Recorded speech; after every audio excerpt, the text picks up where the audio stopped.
और उधर आपको बता दें कि रुद्रप्रयाग के जंगल पट्टी के इलाके में भारी बारिश हो रही है। बड़ी खबर इस वक्त की आपको बता दें, केदारनाथ पैदल मार्ग पर भारी मलबा आया है। मूसलाधार बारिश की वजह से एक शख्स की मौत और 2 श्रद्धालु इसी के चलते घायल हुए हैं। अब अग्रिम आदेशों का केदारनाथ धाम जाने वाली पैदल यात्रा स्थगित कर दी गई है।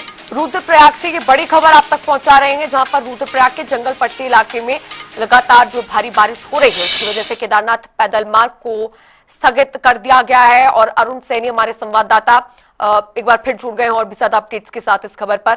अरुण, भारी बारिश के चलते केदारनाथ जाने वाले पैदल मार्ग को स्थगित कर दिया गया है। अब जो श्रद्धालु यहां पर पहुंच रहे हैं केदार बाबा के दर्शन करने के लिए, उनकी यात्रा पर इसका क्या असर पड़ने वाला है?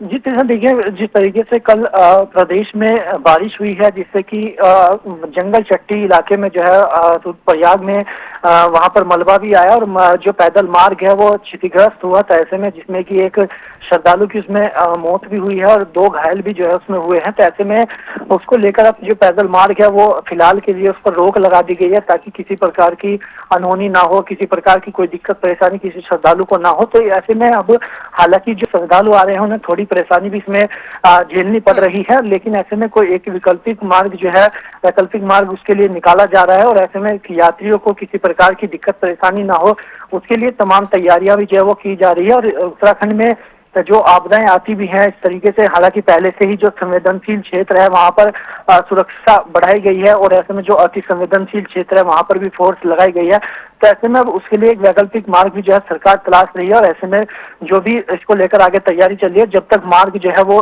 सही नहीं होता तब तक मार्ग जो है वो फिलहाल के लिए स्थगित जो है वो कर दिया गया है। अरुण, क्या कोई स्पेशल गाइडलाइंस, अब जो जैसे मौसम बदल रहा है, तेज बारिश लगातार ही हो रही है, मलबा गिर रहा है, तो उससे श्रद्धालुओं पर इसका असर देखने को मिल रहा है, तो सरकार माफ कीजिएगा, पुलिस प्रशासन की तरफ से कोई गाइडलाइंस श्रद्धालुओं के लिए जारी की गई है?